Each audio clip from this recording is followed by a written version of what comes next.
Hello, everybody. Welcome to this week's edition of Inside the Trojans Huddle from WeAreSC.com. The Trojans are 7-2. They're climbing up in the rankings. They're setting up some very big football games in the coming weeks. And we'll get to all that in a minute. Let's start with USC Northwestern, which most years isn't the sort of thing you'd be excited about talking about. But this Northwestern team is actually a football team. Okay, guys, let's start with this. Coming into the game, Lincoln Riley was talking about how this Northwestern offensive line is sort of the biggest challenge they've had up front all year. That's what he said. He said this is the best group they've faced. In the first two series, it certainly looked like Lincoln Riley was right about that because USC moved the ball down the field and punched it in easily. And Northwestern moved the ball down the field and punched it in easily. Let's start there because USC has some games coming up against some very physical offensive lines the next 2 weeks. And so let's talk about what we saw those first two drives, and then maybe at a point a little bit after that, we'll talk about what changed. Eric, let's start with you. What in the world was going on with USC defensively in that first quarter? It's what we've seen too much. I thought it was interesting. Lincoln Riley on Monday evening on Trojans Live, Lincoln Riley's positive about everything, right? People want, oh, he should crush the guys. He should, this is a problem. We're not good. He's not going to do that. He's not going to do that. So when it does sort of slip out and he says something like, I always take that as, whoa, he's coming down hard on it. So anyway, what he said was like, we got to wake up. We got to wake up and play from the beginning defensively. And we're sort of like, slowly sliding into the game. And we're not really doing anything differently in the second half. We're just doing it better than how we start. So that's sort of what I saw. Like they weren't ready. They weren't ready to take a punch. They weren't ready defensively to go physically attack them. And I know again, there's filling gaps, there's technique, there's all this stuff. It's not just run hard at somebody, but that's also part of it. And tone setting, and like you saw how they hit that first three. We're always going to hold that first 3-and-out against Michigan because there were so many questions about how would they start, how would they do that. And I know that's over a month ago now, but you're still looking for that. Like that's the last first possession defensive stop that USC has had. It's been touchdowns ever since. And so, yeah, get going.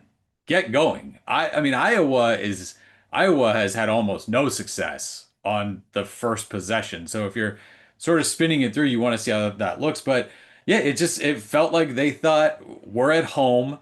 It's a Friday night. It's gonna be like Rutgers last year where they just gave us the ball and didn't really try. And they got caught out on those first two drives. Just kind of run over. Yeah, Greg, the thing that surprised me was not that USC had trouble stopping the run early in the game against a decent running team, because that's almost baked into the cake at this point.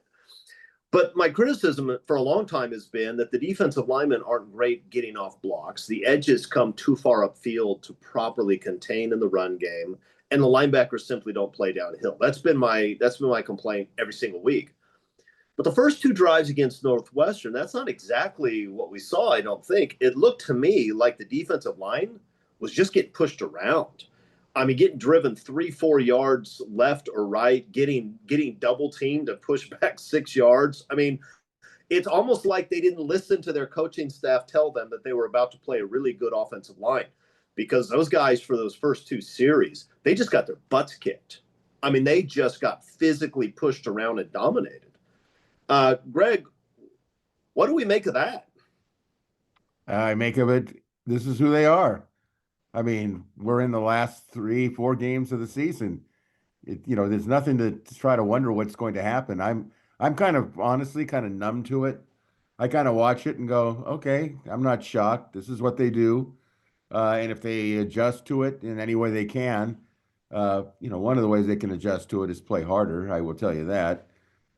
Play more as though your playoff berth potential is on every play. You can't sit there, oh my goodness, I'm getting all these phone calls. They must have heard what I was saying. No, you know what? I keep waiting for them when they face somebody really, really potent on offense that can throw the ball as well as run it. We know that, let's face it, teams are going to run on SC. It depends on how long they can keep running it, and it depends on how much SC wants to stop it. You know, I don't hold the coaches accountable per se, only because I know that they're telling them you got to be aware, you got to be awake. You can't sit there and turn it on and off like a light switch. And you know, they faced an attack against Northwestern. It was exactly the Northwestern team I thought was going to show up. Hardworking, kind of like a poor man's version of Stanford. And you know, SC has a lot of scoring power on offense, so it was a matter of, you know, when does SC can score enough points, and there's no way that Northwestern can get back in it by the style of ball. So it was unsettling the first two drives, and unfortunate. Yeah, I mean, one of the things that's concerning when you Lincoln Riley had talked about in the Illinois game that, you know, the defensively up front, we just started too slow.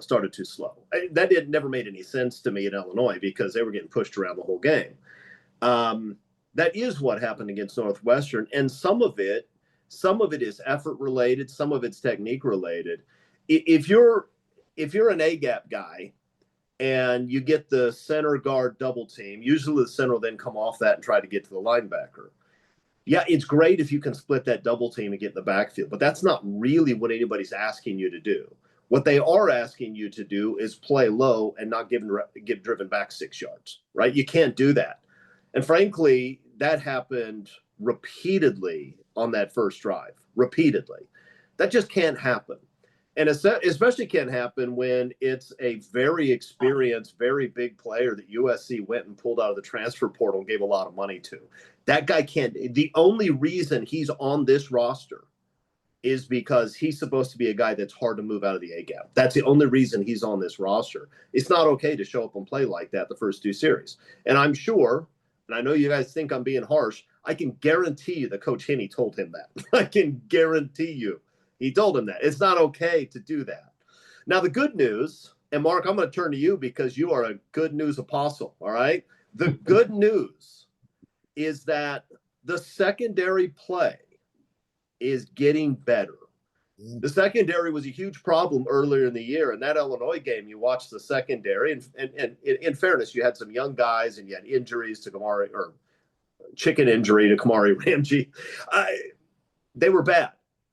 They're playing pretty well right now, Mark. I mean, you go back to the Notre Dame game and then Nebraska and then Northwestern. And granted, Nebraska and Northwestern are great passing teams. But these guys are figuring it out, right? I mean, this is starting to become a group that I think you can trust to at least do the right thing and be in the right spot. Yeah, no, and I don't think it's any coincidence that I guess it started its process when you trimmed down the rotation. You just started relying on the guys. Hey, get out there, get your timing down, work on your chemistry. You're the guys, and that ended up being Marcellus Williams and DeCarlos Nicholson. What they were really good against Northwestern was their run support. Braylon Connolly, when he had to come in to replace Marcellus because of an injury, he ended up leading the team in tackles with 6. So it was nice to see him come on strong.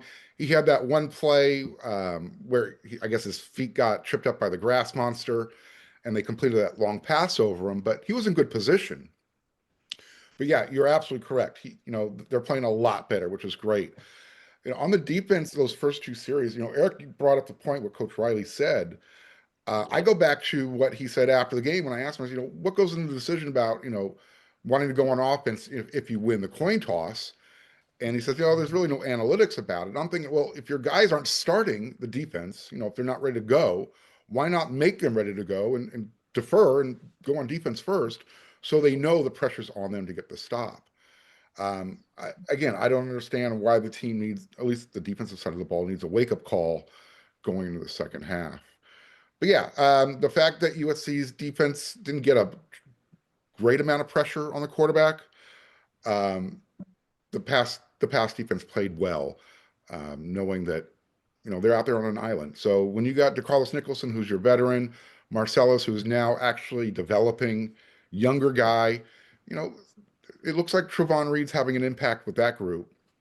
And you've got three coaches, Danton Lynn, who is a secondary guy by nature, Doug Belk, secondary guy, and now you bring in Trevon Reed. That should be one of the strongest units on defense.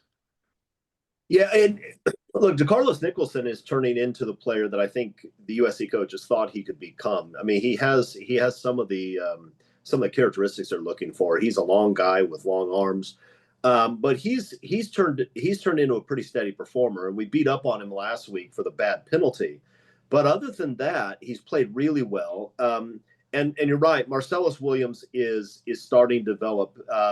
They still have him playing a little soft at times, but he's getting better and becoming more reliable. And I'm glad you gave the props to Braylon Conley. We murdered Braylon Conley after the Illinois game. That was about as bad a performance as you'll see a Division I corner have. That guy played pretty well the other night. He had the pass interference call, which I thought was a tough call. He did have the one. Yeah, he had the one long pass where he got a little tangled, and I think there was a little bit of a push off. But look, if you're going to play man defense, they're going to throw some fades, and every once in a while they're going to catch one.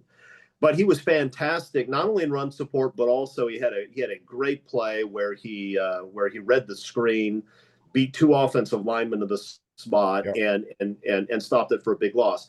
He played really well, and the safety play has been steady. We haven't had a lot of interceptions from that group recently, but we also aren't calling their names out for giving up long passes.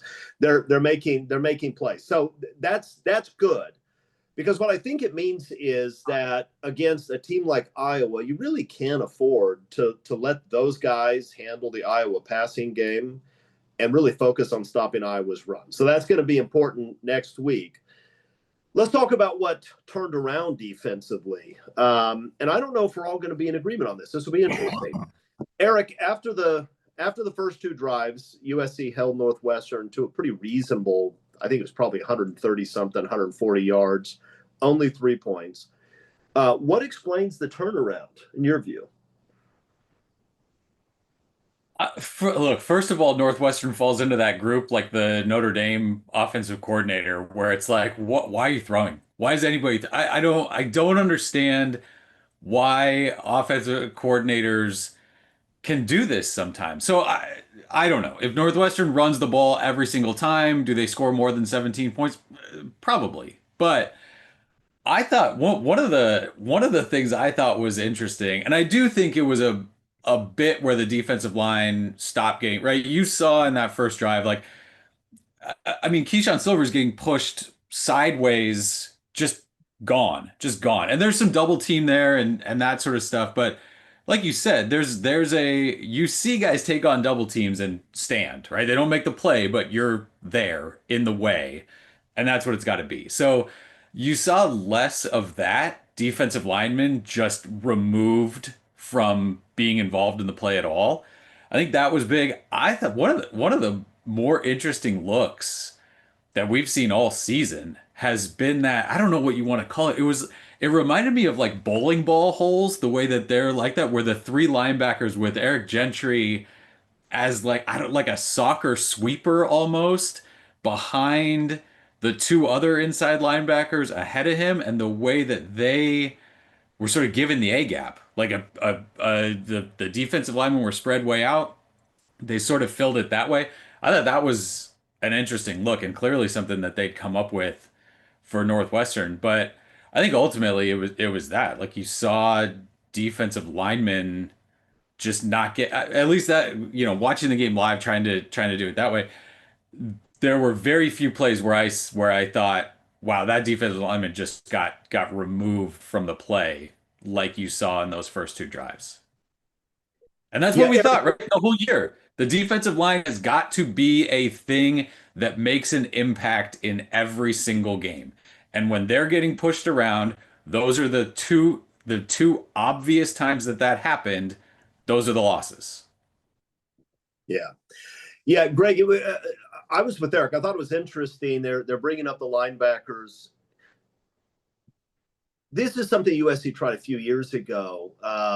It may have still been in Helton's regime, but I remember Kevin Bruce and I talking about it numerous times where they're bringing up both linebackers on the line of scrimmage in the A gaps. I don't think they were as tight to the line of scrimmage this time as they were, but that does a couple of things for you, right? One is if your linebackers are slow to react, at least if you have them at 2 yards instead of 5, they're making contact with the offensive lineman at 2 yards instead of 5, which actually matters. And second, I think it forces them to commit faster.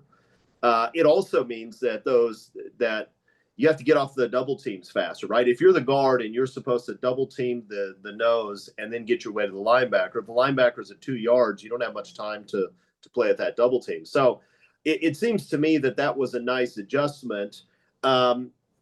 Greg, I want to focus on, though, that other point that Eric made, because my impression was not so much that USC started to dominate the line of scrimmage with their defense, but they did become competitive.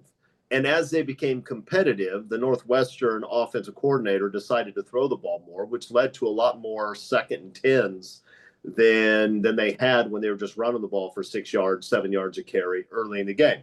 Was that your impression as well? Yeah, I think so. I think Desmond Stevens played a pretty good game. I noticed he was really attacking the hole. He wasn't waiting for it to come to him. Maybe that was something, an adjustment where they said, look, if you're going to do anything, just if you think there's a hole there and that's where they're going, get in there as quickly as you can. And he made I thought, some decent plays in there, and I think it kind of showed. But I thought they were more attacking the linebackers this time as the game went on. Could they have attacked more? Probably. But, I will say this, since we talked about the secondary. I'm still not, how should I put this? I'm not sold on them. And I'll tell you why. Because they have not faced an attack that's a real potent passing attack and a running. Not to get 2 weeks ahead of us, but look, Oregon's going to bring it in the air and on the ground. And I'm not ready to talk about that one, Greg. I did it to irritate you, Chris. I'm not ready to emotionally deal with that one. Well, you need to be irritated once in a while because you're really good when you're irritated. Against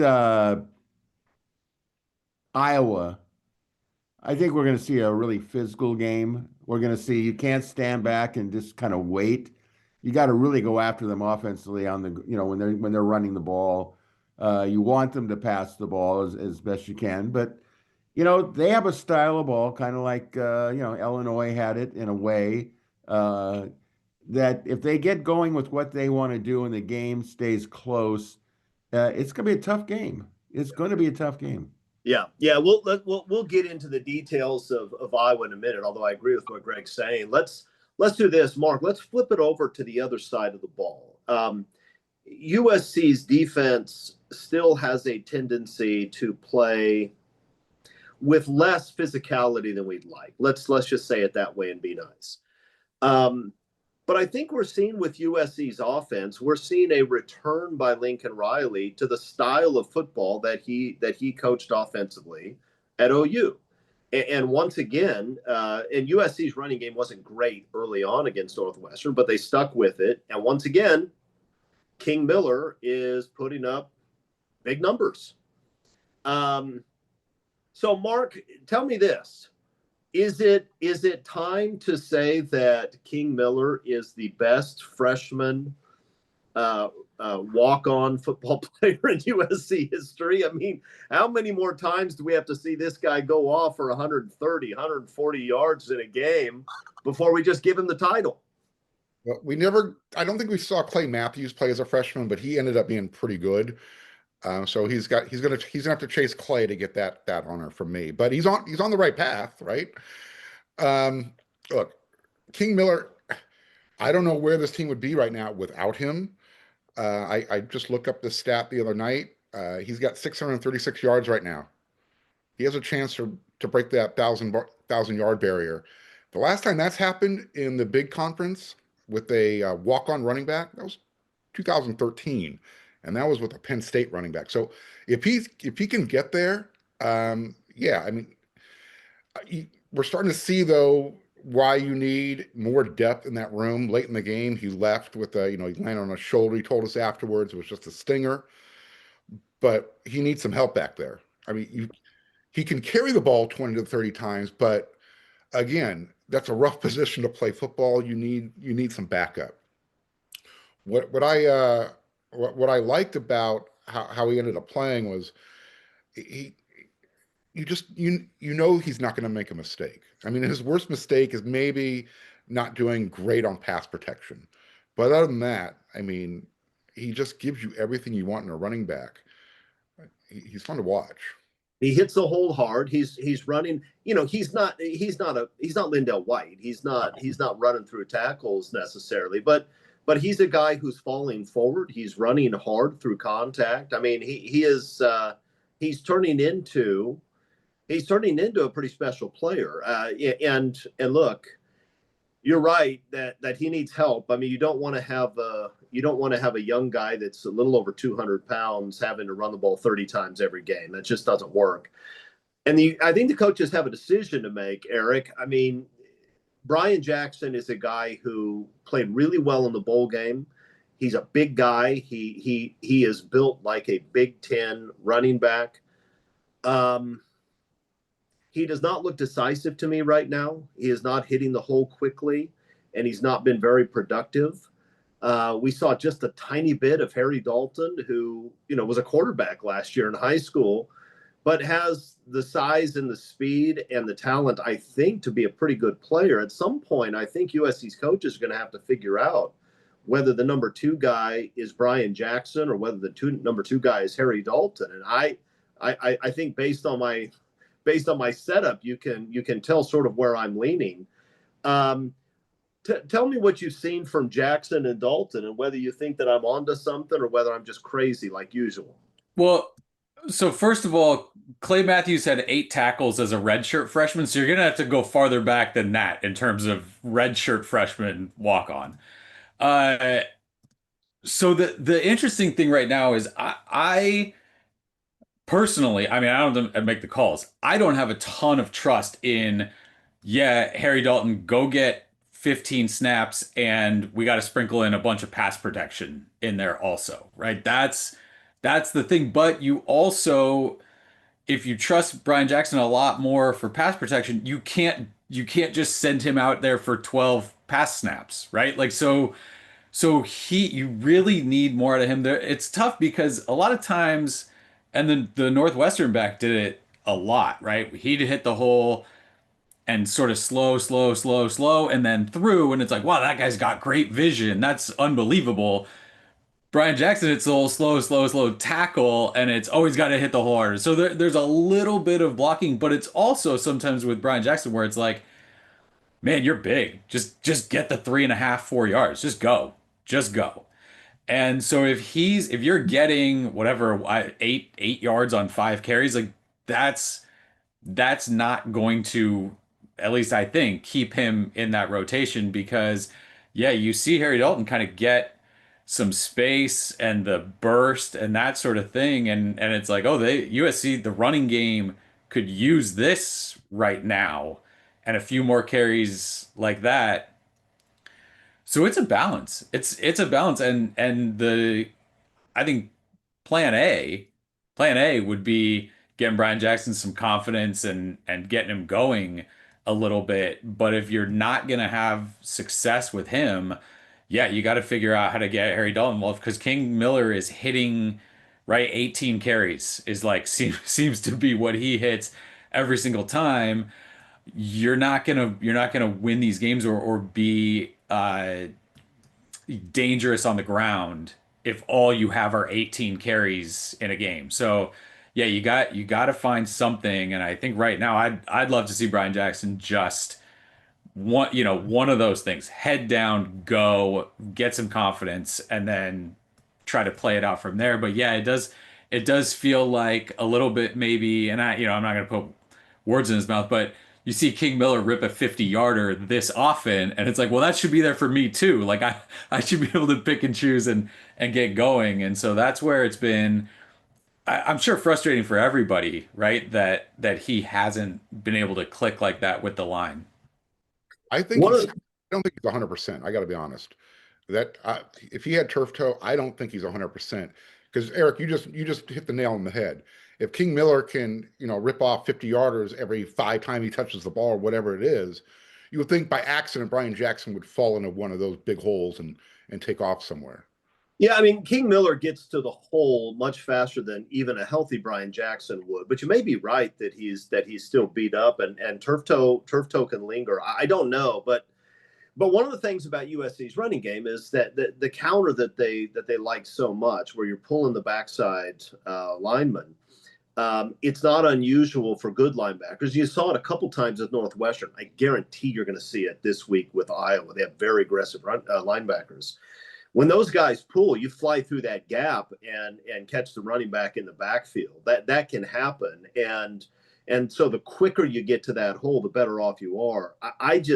I'm not seeing the sort of decisiveness from him that they need, and they're not getting any production as a result. And I don't know what you do about that. It would be great if USC had Wayman Jordan and King Miller as their top two. That would be great. That would mean that USC has one of the better backfields in the country. But they don't, so they're going to have to figure out where to go with that. Greg, let's talk about the wideouts for a second. Jacoby Lane has been beat up for a little while. He hasn't been practicing very much, and he hasn't been doing a ton on Saturdays. Mekhi Lemon, who is usually the most reliable guy on the team, did relatively little against Notre Dame and even less against Nebraska. It was nice to see those guys back and looking like themselves again. Jacoby making a ton of tough catches. Mekhi dominating the game from his position, running it on the goal line, catching 11 passes for $160 or whatever it was. Those guys look like the guys we expected to see before the year started, right? I think that when Jacoby Lane is healthy, it's a big, big difference for SC in the passing attack. When you got two NFL receivers in, excuse me, Mekhi Lemon and Jacoby Lane, that's pretty hard to say, well, which one are we going to shut off? Because if you try to shut off one, you're definitely going to get burned with the other. So I think that they're both helping each other out by being on the field and being healthy, and Lane is getting better because he was not healthy for a long time. And I think, if I can I hate to do this, but like Brian Jackson, going back a little bit to Brian Jackson, I actually think he's really good player. I really like him. And the thing is I agree with Mr. Culkin. I think that there's something still there, I think, that prevents him from being what we have already seen. I don't think he's going to forget how to run or run hard or bull over people and explode. If he could do it, I think he would do it. I don't think they have much choice in dealing with him because who else are they going to put in? Harry Dalton. I don't know. The options are very limited. So I think he's doing the best he can. But getting back to the wide receivers, I think that it's going to be interesting to see how teams defend SC. Especially, we only have 3 games left. Iowa's going to be a tough defensive team, just physicality wise. And it'd be interesting to see how they deal with it and how the offensive line with SC deals with it. And of course, Oregon will be a big test because they're pretty good. So my feeling is if SC can keep both receivers healthy through this game, and so that they're ready to go the following week, I think SC can really, really do damage. I really think they can really do it. When Lane and Lemon are both healthy and focused, I think Mekhi Lemon is always focused, but when they're both healthy and focused, they do pose real problems for people. And USC has tight ends that can make plays, and when things are clicking, Jaden Maiava has guys that are open and he's hitting them. And Maiava played well again. He had the one ugly pick, which he more than makes up for by running the guy down and knocking the ball loose at the 1-yard line. But other than that, it was more of what we'd seen from Maiava early in the year, in terms of getting the ball out on time and to the right spot. And I guess I should point out that the play on the interception wasn't his only physical play of the game, because he also had that scramble for a touchdown where he put his head down and ran through somebody to score. That sort of thing, that sort of thing gets a football team going when they see their quarterback out there hitting people.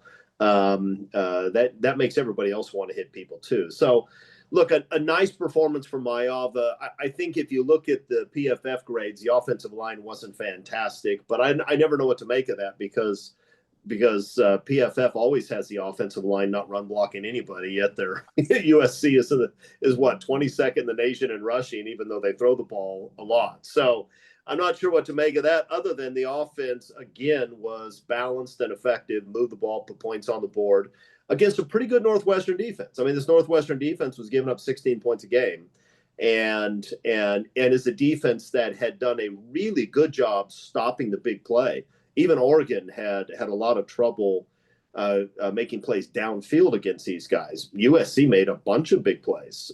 So another good performance by the offense, which I think at this point you can say, at home at least, I feel pretty good that those guys are going to show up, move the ball, and score points, right? I mean, we've seen it enough. Chris, I think one thing, I don't know if you were going to mention it, but I'd like to just cause a focus on the tight ends.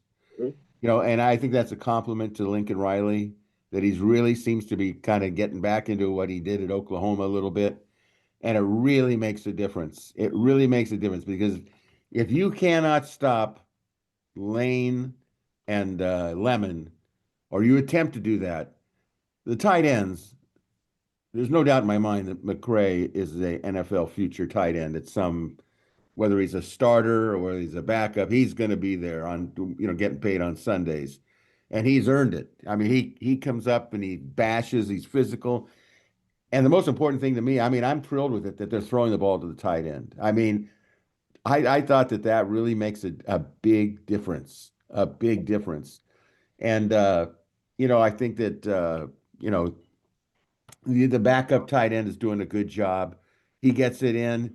I mean, they're utilizing what we haven't seen in a long time. And I think that really changes the offense, in my opinion. I agree with you, and both McCree and Lyons are making plays in the passing game, but also critical to the running game. These guys are heavily relied upon to make that run game work, and are doing a nice job of it. Mark, you going to say something? It showed up in the first offensive series for USC. I mean, everything was involved: running game, tight end, wide receivers. It was a 16-play scoring drive that took over 7 minutes, and it was 11 of those plays were passes, but you would never know it. I mean, to go 16 plays with 11 passing, and that's how long it took you to score a touchdown. I mean, that's how well balanced it was. Coach Riley talks about it. It's about what's working and sticking with it, as opposed to having 8 passes and 8 run plays. But you saw the tight ends involved in that series. You saw the running game, and obviously Makai and Jacoby were doing their thing. Yeah. All right. So before we leave Northwestern behind, Eric, let's talk about the fake punt. And go ahead and lay out for us what the rule is, because this is the Big Ten. The Big Ten sends out inept officials every week, and just about every week they do something horrific to USC. And now the conference has to start issuing press releases and being on the front page of ESPN.com over a USC play. Not for example the replay that they completely bungled at Minnesota. No, over this punt. So Eric, lay it out for us. What's the rule? Was that play a valid play or not? The play was fine. The fake punt was fine. At no point has anybody ever said that should have been penalized. There should have been, by the rules, a penalty thrown against Sam Johnson of all people. Sam Johnson's the guy. He's the troublemaker.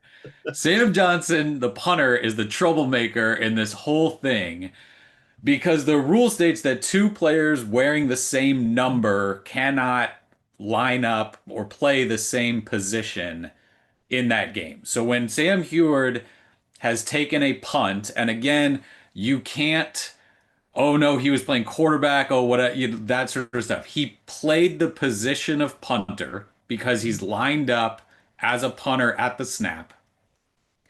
USC has now used its allotment of one player wearing number 80 playing the position of punter. So when Sam Johnson comes in later wearing number 80 playing the position of punter, that's where the flag comes. So the whole thing gets fixed if USC runs that play, the fake punt, which again is not anything that should be flagged. Then when Sam Johnson comes in to punt later, he throws on one of those tearaway jerseys, number 99, whatever you want to wear, because you can wear literally any you could wear number 5, you could wear number 14, you could wear any other number and he's fine to punt. So ultimately it's a 15-yard penalty, should have been a 15-yard penalty for Northwestern on a drive that ends up in a 3-and-out. Anyway, it's gotten so much talk because it was an interesting play. It's been not flagged in other games. It's not a huge deal. It was kind of nice for Lincoln Riley this week to just say that's not a play that should be penalized. We're moving on. And ultimately, that's sort of what it is. It's a interesting story that can reach outside of the college football world into, law room water cooler talk. And the idea of the play is really good, right? Would you rather have that in the national championship game and that sort of thing? Yeah, sure. But once you have it ready against Notre Dame, because it was ready against Notre Dame, and if they use it in that game and it leads to a win, then it's the smartest thing ever done. So once you put it out there, now the clock is kind of ticking because in all likelihood, does Iowa see it and prep for it? Does Oregon see it on the roster and prep for it? Maybe, maybe. So it becomes something where it's like, look, we sort of shot it already against Notre Dame. You punted twice from inside your own 20-yard line, I think. Like you weren't going to do it in those. So now you got to use it, and that was were you going to beat Northwestern without it? Probably, but as far as momentum and all that stuff at that point in the game, worked really well. Worked really well. And Yeah, Sam I Huard got had to play not quarterback wearing number 80 later in the game, which that's always fun. I had not been paying attention to the game day roster, so I didn't know they were setting this up, and it certainly fooled me. And But he granted, was. I can't tell the difference between Sam Heward and Johnson from 2/3 up the Coliseum seats. All I know is I watch that and say, man, punter's got a gun. He throws a laser on that out. I mean, this is. I assumed Lincoln Riley had closed practices 4 years ago, just so we wouldn't know, just so we Yeah. wouldn't know Sam Johnson could throw it like that. Like that was in the first couple minutes afterward. That's what I had, and then when I went back to look at the TV copy, that's not him. That's not Sam Yeah. Johnson. Yeah. So then it all started to click. The TV guys took, I don't know what, multiple quarters, I think, to sort of figure that out. But yeah, it looked great. Looked I, great in the moment. I tweeted from the press box. We know who USC's emergency quarterback is, and Yeah. turned out it wasn't Sam Johnson. No, that was a tight spiral on a rope right in the face mask. Oh man, that guy's good. Sam Johnson must have played some quarterback in high school. All right, guys, let's turn our focus to Iowa. Obviously, Iowa played a big game this past week against Oregon. Heartbreaking loss. You never know how that's going to impact a team. Sometimes that gives you confidence you can play with anybody. Sometimes it devastates you. We'll see. Here's what we know about Iowa. They are physical. They run the ball. They can't pass it nearly as well as Sam Johnson can, but they run the football, and USC is going to have to show up ready to deal with a physical offensive line. That we know. So let's just start with that. Guys, I was not balanced. They are statistically not very good offensively. But how comfortable are we that USC is going to find a way to slow down that Iowa running game on Saturday? Mark, you're a positive guy. Let's hear you. There's two things that concern me. One is their quarterback, not because he can throw the ball. He's just not really good at it. but he likes to run the ball, and he likes to run the ball with some violence in his back pocket. He's not going to shy away from contact. He will run between the tackles, and he will hit you head on. The other thing is they have one of those gadget type players that might remind some people of like a Jaquiz Rogers. Caden Weegett, I think is his name. They like to use him in a lot of ways to get the ball in his hands. That's their way of kind of, using the run game with the little short, dump off passes to him or end arounds. That's USC has to be able to contain the edge. They have to set the edge. They have to be physical up front, because if they're not, Iowa will just take the time. They will run the ball down their throats all game long, because they won't have to throw it. I think that's one thing you can rely on with Kirk Ferentz. He's not going to take risks with his offense. So if USC's defense is playing loose, he'll stay conservative, and he'll just keep running the ball down your throat. That's a good point. Ferentz is unlike the offensive coordinators we've seen starting with Notre Dame. He's not a guy who, if he's able to run the ball every down, will get cute and start throwing it around. Kirk Ferentz isn't cute. He will run the ball 37 plays in a row if you let him. And the question is whether USC is going to let him. Greg, if you're Denton Lynn this week, what do you do to deal with the threat that Iowa's running game poses? Well, I would tell my linemen and linebackers, you might as well throw in the whole defense. You guys better be ready to come to play, and not in the third series, the fourth series, every down. If you really want to go and be considered for the playoffs and win this game and make the next game really important, you got to come playing. Your hair's got to be on fire, because that's just the way they play. The last time SC played Iowa, I think some of our listeners probably were there when they played in the Holiday Bowl in 2019, and Iowa was a typical Ferentz game, 39-24. I mean, to score 39 points for Iowa was kind of like, whoa, that, what, you really didn't have a very good defense, USC. The key here is that SC, look, we're going into what, the 10th game, so to speak. And my feeling is we're not waiting for anything. I expect that Maiyava is going to run like he's run before, like, Mark Gronowski, the quarterback of, interesting thing, the quarterback for Iowa has 12 rushing touchdowns. 12. That should tell you he likes to throw it. If you watched Oregon play against Iowa, you saw what he will do.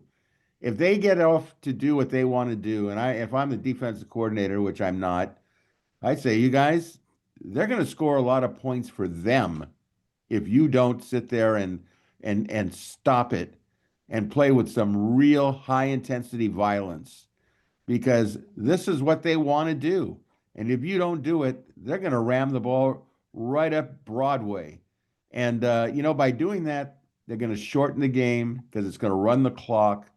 And the last thing that SC wants, it almost reminds me of, they're playing a much better version of Northwestern against Iowa, because Iowa does what Iowa's going to do. And, a lot of Iowa fans would say we should have won that game against Oregon. Well, they had every opportunity to do so, and Oregon, credit to them, came back in the end for a long drive with just, a minute or minute and a half to go. So, Iowa had their opportunity. But Iowa knows that this is going to be a game that may define their season, even though they're not going to be a person that's going to be considered for the playoffs. And they can ruin SC. They're not going to ruin it this season. SC's made some strides, I think, but they can burst the bubble of SC with dominance in the game on Saturday. And I would say to our defense, if you put them in a position to beat us, they're going to do it. If you don't sit there and play like the wild men. Yeah, Eric, this is a gut check game, it seems to me, for the USC defense, because they're playing a team that prides themselves on physicality. They play for a coach who made very clear not too long ago how little respect he has for Lincoln Riley's style of football. And I can guarantee that Iowa team and that coaching staff thinks they can come to the Coliseum and physically dominate USC on both sides of the ball. And they have every intent of doing that. Is USC going to meet the challenge defensively? The fact that it's in the Coliseum gives me a lot more confidence that they will. If they had to go out to Iowa, this would be, for me, like coin flip at best. Even though, again, USC physically or athletically, all of that is better than Iowa. This feels like the Michigan game, right? It feels a lot like that. Like Michigan, USC sort of tossed them aside, but Michigan's beaten up on teams this year. So Iowa is the same kind of challenge. I don't buy at all that, oh, they got their hearts ripped out against Oregon and they're not showing up. Like Iowa plays that game every week. Every week. That's how they win games, that's how they lose games. Like that's it. And that's been Kirk Francis has been there for 140 years, and that's every single one of his games, it feels like. So like they can bounce back and they can play that kind of game again. So yeah, if USC doesn't show up to hit and to be physical from the opening snap, then you're on your heels and it's a problem. So that Iowa offensive line, like you mentioned the PFF grades and what do they mean? Who's doing the different games? Are they, different lenses, all of that sort of stuff. You look at Iowa's offense, offensive lineman number one, offensive lineman number two grade, offensive lineman number three grade. Like their top six grades are their offensive line. Whatever they said, whatever the USC coaches said about Northwestern's offensive line being the biggest challenge they've seen so far, that's gone. That's gone. This Iowa offensive line is for real and they're tough. Now, can you be explosive? Can you throw the ball? Can you prevent teams from stacking it? Like I think that's where you're seeing the numbers don't back it up where you're whatever you are 50, 60, in rushing this year if you're Iowa, but that's an offensive line that will hit you with all five guys on every single play. And we've seen a USC defensive front that can play against that. They can. They don't always, and it doesn't always feel like they have to. So that's the question that I have. We've seen them do it. Seen them do it. Also seen them not do it. Yep. I think there's enough on the plate this week uh, to and what I do like that like Riley's done is he's found little things, right? Like USC was fired up to go play at Nebraska because this is a blackout, they don't respect you, all that stuff, and you felt that sort of build. They were fired up to play against Northwestern because they're giving you a short week. This is, it's anti, you guys are making you travel and then come back. Like they're finding those things. Oregon does it all the time, right? Georgia, nobody thinks we're any good. Like USC's finding some of those things. So I do think they're going to find a little bit of that against Iowa and come out and play. I'm with Mark, right? Caden Weegan is scary offensively because what you've seen a lot with USC when it's gone badly is either the defensive line's getting just shoved around, in which case you don't have answers for anything Iowa does if that's going to happen. But the other thing is some of the pre-snap motion stuff that they'll do with him, pre-snap and post-snap, right? He's over here on the snap, now he's this way, right? The sort of inside tosses to him, all of the looks that he can give you with motion. Can USC stay really, really buttoned up on that? And that's not a physical thing. I mean, that's just mentally, can you be locked in and have the right angles on him and all of that? That becomes a big question for me because those are the two struggles, and that's what Iowa can take advantage of when they're on offense. Oh, and by the way, he also returns kicks and punts, and he does it really Don't let him touch it. No, Right? don't. That's a Dory Jackson back. That's whoever. He can't touch it. Can't touch it. Everything through the uprights on kickoffs, punts in the first row. That's fine. You can give Iowa better starting field position than if you try to, do something funny or whatever. I think you're okay on that. Don't let him touch it. Yeah, no, I'm with you on that. Look, Gronowski was a big time get out of the portal. As somebody that USC fans were talking about. Maybe USC makes a run at him. His passing numbers have been awful this year. I mean, he has games where he's thrown for 40 yards, 60 yards. I mean, it's been bad. He can throw it. He had a big pass against Oregon. That was a really important one. But this is a guy you have to make Gronowski throw for 240 yards to beat you. You have to do that. You can't. I mean, if USC's linebackers are focused on anything other than stopping the run in this game, something has gone terribly wrong, because this is an Iowa football team that can run the ball, cannot consistently throw the ball. You cannot sit back and read because you don't know whether it's a run or pass. I don't care if it's a run or pass. Play run, make this guy complete passes. Just make him do it. If USC does that, then they should hold Iowa to a reasonable number. This is not an explosive offense. They don't score a ton of points against anybody. And playing at the Coliseum, where USC is better, you would think if USC can keep Iowa in the 20 range, then USC has a very good chance to win the game. So they better do that. Whether they'll do it or not, I don't know. I don't know what to expect from USC's front seven. I don't know why anybody would suggest they do know what to expect from USC's front seven after what we've seen.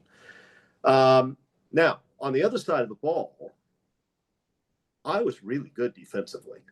I mean, they're really good defensively. And while it's true that they played a lot of teams that aren't great offensively, because there are a lot of mediocre offenses in the Big Ten, it's also the case that Iowa held Indiana to 20 and they held Oregon to 18.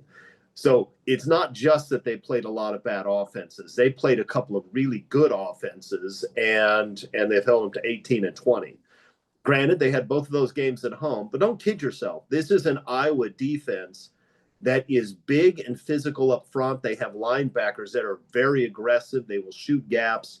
They will knock the ball loose. This is a really good group. And on the road, I would be worried about a possible USC meltdown, because we've seen that from USC over the last couple of years against really good defenses and hostile situations. Sometimes they melt down. At the Coliseum, we're not going to see a meltdown, I don't think. But we are going to see a really good defense. And, well, let's start with that. Mark Culkin, what do you expect from USC's offense against these guys? So this is something that this will be where the game is decided, because we know that Jaden Mayava, he's played outstanding football this year. His decision making has gotten a lot better. He's shown that he's willing to sacrifice his body for his team. He also has shown that he's willing to sacrifice 5 games in a row with the interceptions. Phil Parker is going to scheme something up, whether it's a zone type of defense, something to confuse Jaden and make him have to speed up his decision making. That's where this game is going to be won or lost. Can Jaden figure it out so Lincoln Riley's play calling can, do the rest of the work? It's going to be a chess match. It's going to be Lincoln Riley scheming it up on offense versus Phil Parker on the defensive side of the ball. Iowa's going to be physical. You don't have to worry about that part of it. It's the schematic part. It's the X's and O's.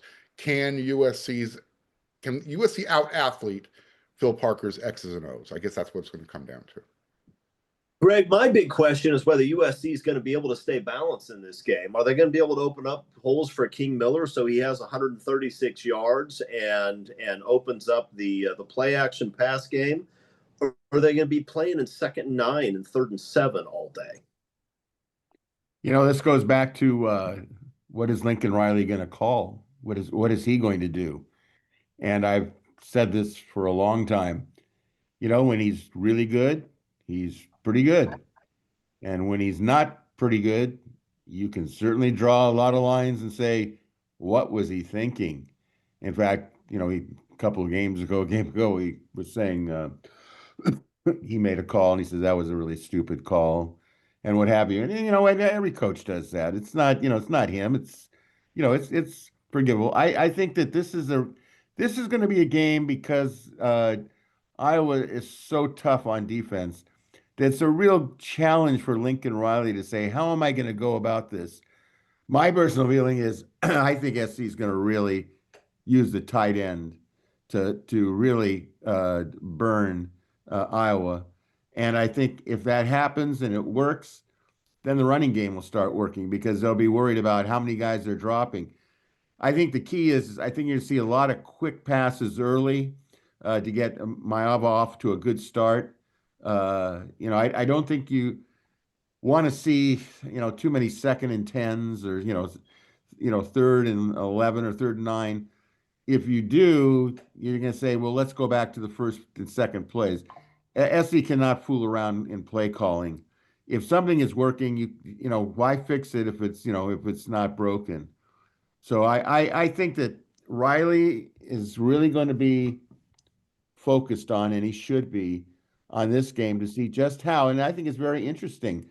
How is he going to attack Iowa's defense? And does he have the patience to maybe keep running the ball if that's what's there? I'm sure if they can run the ball against Iowa, they're going to do it, which is going to really mess Iowa up because I don't think that their secondary and their linebackers as good as the linebackers are. I think they're really good. You know what? Everybody's vulnerable. And if he can get Iowa's defense vulnerable and confused, they could do some real damage.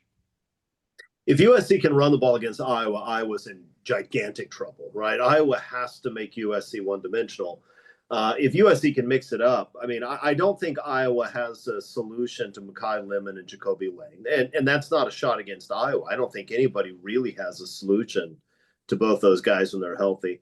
I'm with you, Greg. I think these Iowa linebackers are very aggressive. They're going to shoot the gaps when they see those offensive linemen pull.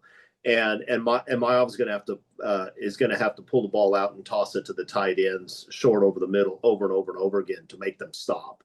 And that's something that Mayav and McCree and Lyons are capable of doing.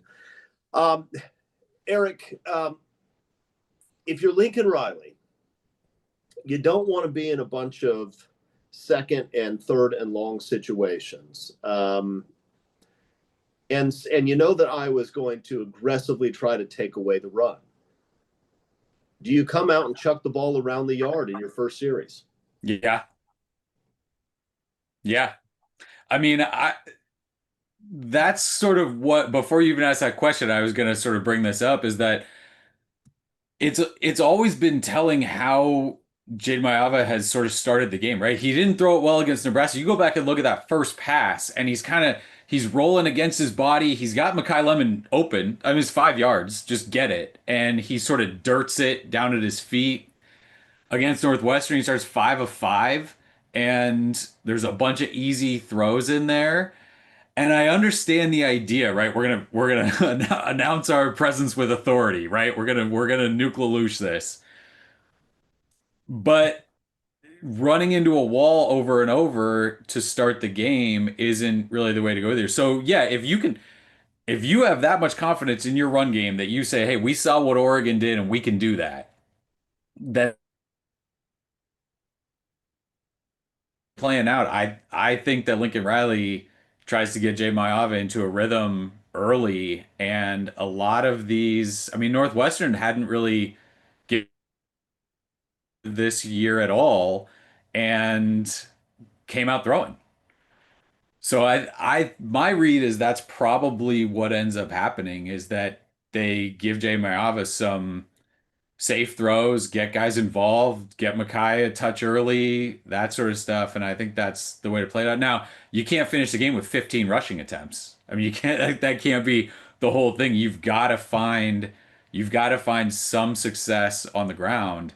But yeah, I think Lincoln Riley is that confident in his throw game when Mekhi and Jacoby Lane are both on, and we saw them on against Northwestern. So that's kind of how I see things starting here.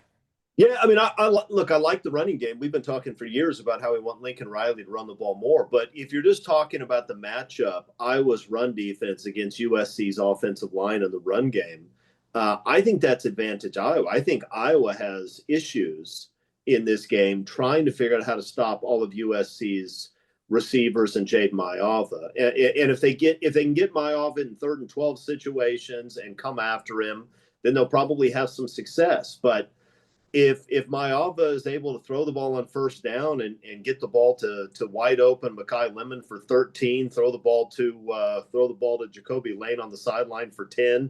Now all of a sudden you start to get into a rhythm. Iowa's defense is not able to play the game they want to play. Then you can start to mix in the run. But I'd be really surprised if Lincoln comes out and just decides, you know what, we're just going to play power football with these guys from the outset. And if he does that, I think he's doing exactly what Phil Parker wants him to do. I mean, if Phil Parker had his way, Lincoln Riley would come out and run the ball the first 8 downs, right? I mean, that's just what Iowa wants. I don't think Iowa wants to deal with Makai Lemon, because let's face it, who wants to deal with Makai Lemon? I mean, he's had a couple of games where he wasn't great, but this is a guy who's third in the nation in receiving, and he can line up outside. He can line up in the slot. He can make plays after the catch. I mean, he can do it all. Nobody wants to have to deal with that. I think I'd make him deal with that from the outset. Greg, Mark, any thoughts on any of that? No, I agree. Like I said, it's going to come down to who's going to get the better of the other person. Is it going to be Lincoln Riley with his play calling, or is Phil going to use his 27 years of experience at Iowa to out-scheme him? We'll see. Be interesting how Iowa tackles too. I mean, they didn't, it's that game. It's rainy. You got Oregon athletes, that sort of stuff. So you forgive a little bit, but they missed a bunch of tackles that Iowa typically doesn't miss. USC guys are not super easy to tackle. So can King Miller get some extra yards? Makai Lemon is, I mean, Great. impossible to tackle after the catch. So it's Iowa's defense is very good. They're one of those Big Ten teams where should that guy be in that spot? Absolutely. He's in the right. Everyone's in the right spot all the time. Their corners do a good job of reading and breaking off their guy to the ball. And so Jaden's going to have to be very careful with that sort of stuff. But that USC offense, it put up what it did against Missouri State and Georgia Southern, and it's just still there. It's still there. Like, it hasn't really come back down to earth when you look at the rankings and what they've done and how they've done it. So USC should have confidence throwing it against Iowa. I think they will, and I think they'll do that. I think one of the things I'm most intrigued about from a defensive standpoint for Iowa is just how they're going to defend the counter that USC runs, where they pull the backside guard and the tackle, and they, I think that play can be stopped with a real disciplined defense, and attacking one where I think Chris mentioned it, get them in the backfield before they turn up the corner. I think that Iowa, if Iowa can shut that play down and create negative plays, that's going to make it, to me, that's really going to change the context of the game. I don't, as good as, Trojan running attack has been, we don't have any real people with, top end speed.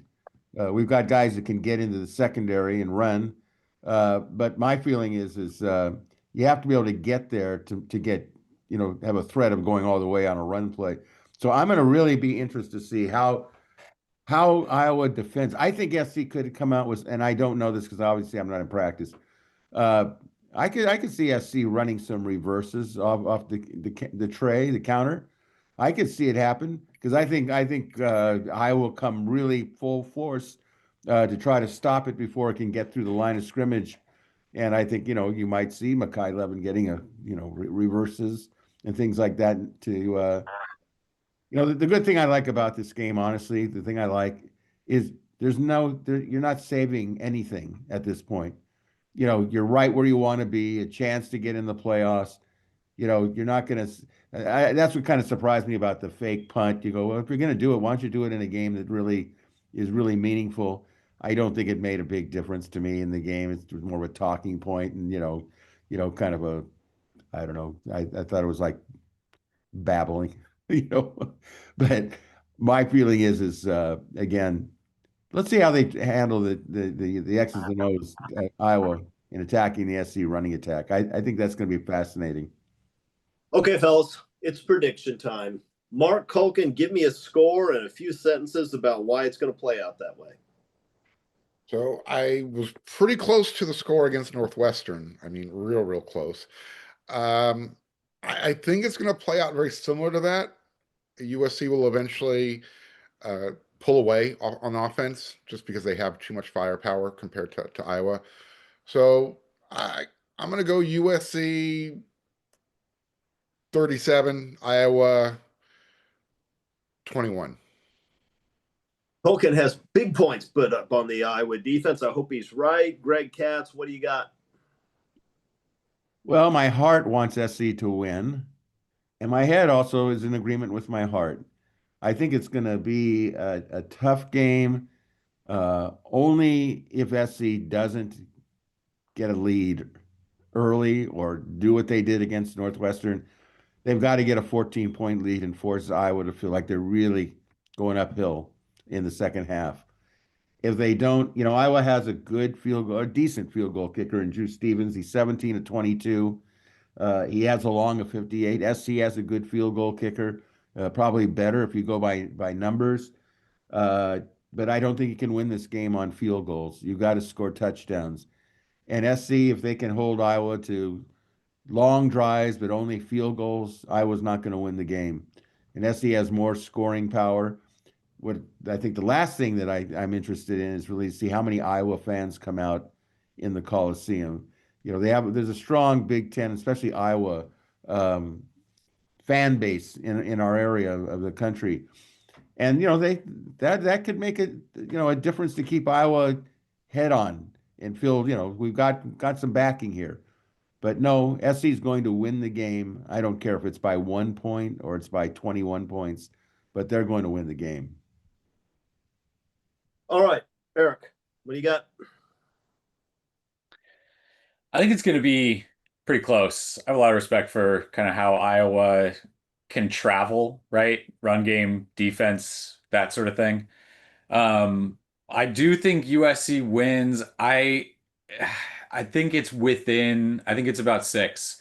I think 30 to 24, something like that. I'd be surprised actually if USC went over 30 and scored a bunch. I think Iowa has the ability to just, drag you down and wrestle in the mud, and it probably ends up something like that. But I think the kickers are good enough to cash in a couple drives that maybe aren't super successful, but you can get somewhere close, and that pushes the score a little bit. I've got USC 24, Iowa 20. Iowa's going to commit to stopping the running game, and I think they'll do it. I don't think USC is going to have a lot of success on the ground. King Miller might get loose on one and make his numbers look respectable, but I think they're going to do what Notre Dame did. I think they're going to say, we're going to force your passing game to beat us. We are not going to let you be two-dimensional. And if Iowa commits to that, they're going to be able to slow down the USC run game. What Iowa doesn't have going for them is they don't have Jeremiah Love, and they don't have a really hostile crowd in their favor, and they don't have a quarterback that can throw the ball as well as Notre Dame's quarterback can throw the ball. Gronowski in the Iowa passing game is bad, and so I think USC wins this game. I do think that the offense is going to have some struggles. And as long as they don't turn the ball over, you can probably get away with a turnover, but you can't have multiple turnovers. You cannot have drive-killing penalties. If USC can play composed, they should win the game. I think USC is better than Iowa, and at the Coliseum, I think they're a solid touchdown better than Iowa. But Iowa's not going to beat themselves. And USC sometimes beats themselves. So if USC plays well, and at the Coliseum, I think they will, they win this game and set up a monster matchup for the following week. If they don't play well and they screw up and they put the ball on the ground and they have 9 penalties for 96 yards, they could easily lose this game. Easily. So I'm going Trojans close. Guys, any final words before we wrap it up? Yeah, the final word is if Iowa goes 5 wide, it's a quarterback draw. 100% of the time. If Iowa goes 5 wide, do not put 11 defensive linemen against 5 wide for Iowa. That's the only advice I have. The Oregon defensive coordinator could have used that piece of advice before the game Saturday. I don't know what he was expecting. Could not believe that they had any surprise at all that play ended up being a quarterback draw.